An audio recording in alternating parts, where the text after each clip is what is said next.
Good afternoon, guys. Happy Friday.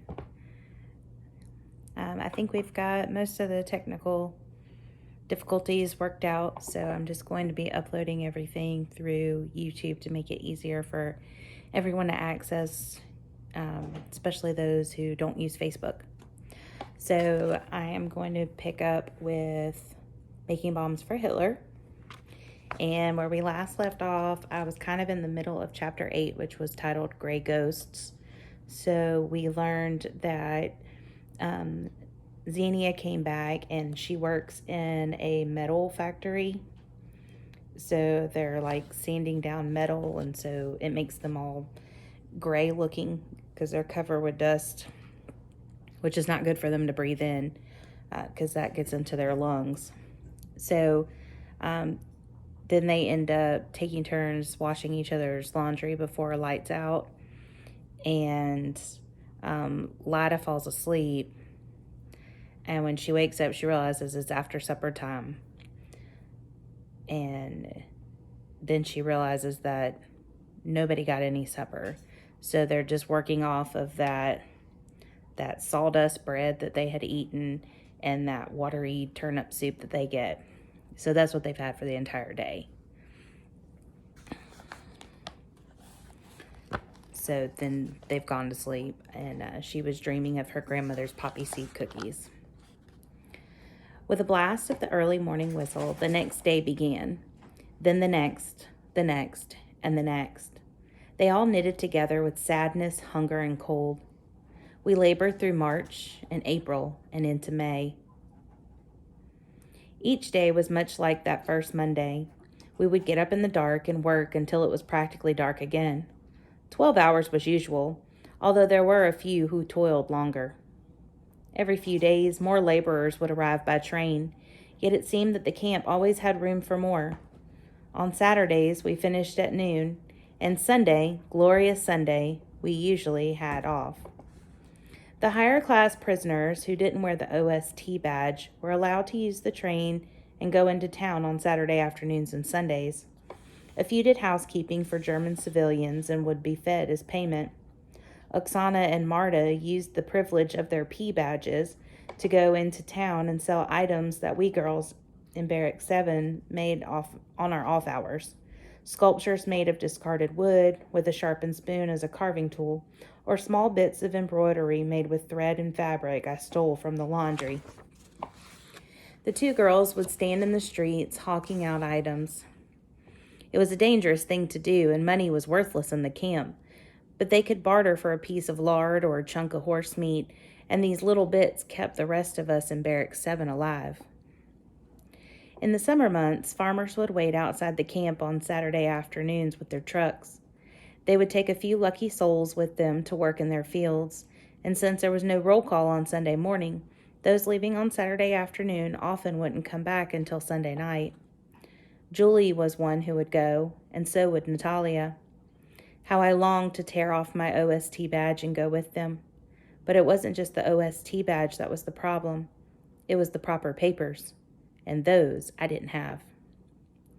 For Julie, the same farmer picked her up each Saturday. She told me that Herr Klein and his wife despised Hitler and that they were kind and generous. They insisted that she eat at the table with them and their young daughter, and she was served as much food as if she were family. Julie told me that they had 2 sons in the German army, both fighting on the Eastern Front. That sent chills down my spine. The Eastern Front was Ukraine.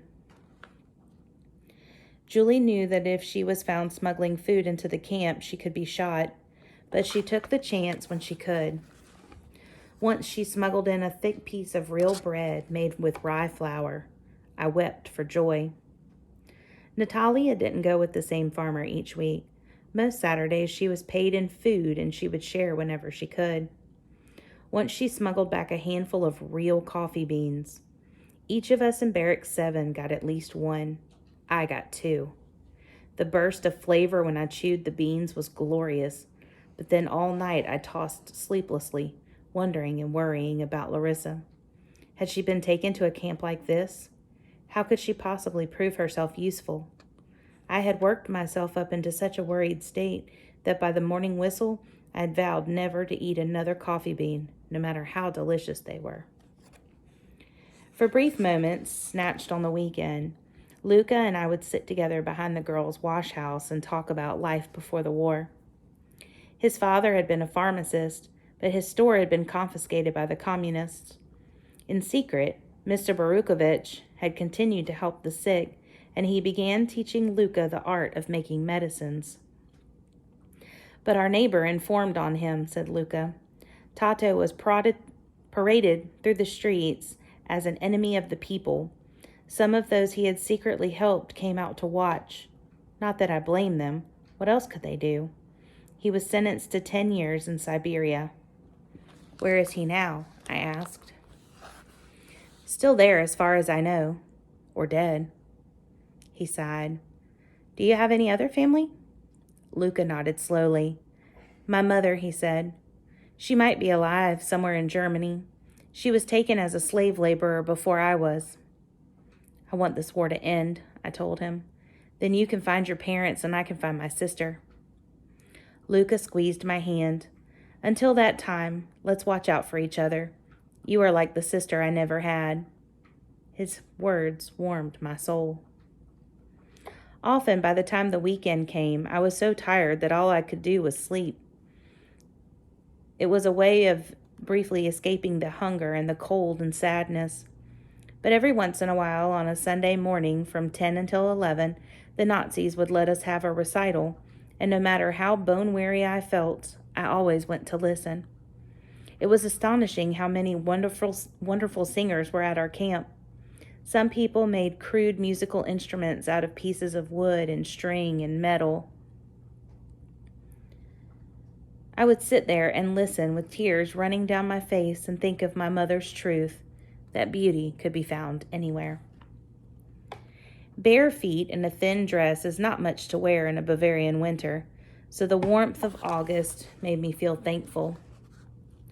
On the coldest days when we first arrived, I had considered tearing up one of my blankets and making it into warmer clothing. But our warden told us that we would be issued only those 2 blankets for the whole time we were here. That could be years. We were not allowed to use them for clothing, and we were to guard them against theft. As Inge got used to me, she no longer made me spend so much time doing the laundry. I got to sew most of the day, and even though the work needed to be done quickly and well, I was grateful for the clean job and thankful that I was proving myself indispensable. As the days progressed, it wasn't just bedding and towels that I worked on. Inge brought in her personal items too. So I darned knit socks, mended flannel nighties, and hemmed silken slips. For the officers, I mended woolen greatcoats and fur-lined hats. As the various kinds of fabric slipped through my fingers, I longed to have some of it for my friends and myself. Those socks would feel so good on my feet, and how wonderful it would be to have a clean dress to wear. One sticky September day, I got up the nerve and asked Inge if I could wash my own dress in the laundry. Scrubbing it with a stone and using the bleaching powder had worn it quite thin, and I was afraid that it would eventually fall apart. What would I do then? Her eyes widened in surprise at my request. If I could let you, I would. But how could I let the lice and dirt from your clothing mix in with the laundry for Germans? But the soap here would wash it all away, I said. Who would know the difference? She shook her head slowly. If Officer Schmidt saw you in an outfit that was suspiciously clean, he would immediately know what I had allowed. I cannot risk it. I'm going to go ahead and start chapter 9, The Hospital. One fateful afternoon in October, as I sat in the laundry with sewing in my lap, I heard whiz, boom, crash that was so close the ground rocked back and forth. Had a bomb hit the work camp? Inge turned off her giant steam press and ran outside. I followed her as she trotted between the buildings until she got to the open area. A few policemen had already gathered. Julie was there as well, standing rigid in her white smock, her eyes searching in the direction of town. Julie pointed. That's where it hit. I shaded my eyes with one hand and squinted so I could see farther. Curls of smoke rose a mile or so beyond our barbed wire enclosure. Officer Schmidt stepped out of the administrative building and walked to where we stood. "It's the metalworks factory," he said to the policeman. "I was just notified." Luca and Xenia worked at the metalworks factory. My heart pounded in fear for them. Officer Schmidt turned to Inge. "Other buildings in town have been hit as well, so they're scrambling to provide first aid. Everyone who can be spared needs to get to the entrance. They'll be bringing the injured laborers back to the camp for treatment, and many will need to be carried to the hospital." Inge nodded. "I'll round up the kitchen workers and stretchers." She turned to me and said, "Lyda, you're too small to carry any of the injured. Go to the hospital now with that worker." She pointed to Julie. Help her make up the extra beds." Then she dashed off to the kitchens. "Come on," said Julie, grabbing my hand. The hospital was the last place on earth that I wanted to be, but I had no choice. When we got there, Julie held the door open and pulled me in. The first thing I noticed was the strong smell of bleaching powder, and I found this comforting. At least it was clean. The entryway was a small room with wooden benches along the wall and a glassed-in reception area beside a second door. Julie nodded to the white uniformed woman behind the glass and then opened the second door, which revealed a series of rooms on either side of a long, wide corridor. I followed her down the painted concrete floors of the hallway, glancing fearfully into each room as we passed. Everything looked so small. Everything looked normal. Each room held 8 or so wooden beds with straw mattresses, similar to the bunks in our barracks, only these were neatly made up with good white cotton sheets, and instead of being stacked in tiers, they were all on the floor. The first room was empty, but in the second, 2 of the hospital beds were occupied. The man and the woman had a uniformity about them. Both were gaunt and motionless, looking more like corpses than patients. No nurse or doctor was in attendance. "Are those people forced laborers?" I whispered to Julie. She frowned and put a finger to her lips. "Who would hear us?" But just then a couple of nurses and a man in a white coat stepped out of a room at the end of the hallway. The doctor took no notice of us, but carefully noted something on his clipboard as he slowly walked with the nurses down the hallway toward us. He looked up as we drew closer to the group. "I see they gave you a girl to help you make up the other rooms." "Yes, Herr Doctor," said Julie, nodding to him. "Do it quickly, then. The train with the injured is on the way." He and the nurses continued down the hallway and went out through the door. Julie took out a stack of clean sheets from a linen closet and handed them to me. I followed her into one of the next rooms. I didn't think anyone would be able to hear us as we worked. So again, I tried to ask Julie about the patients, keeping my voice low just in case. "They're Germans," she whispered. "They're being slowly starved to death." I could barely hide my shock. Why would the Nazis starve Germans?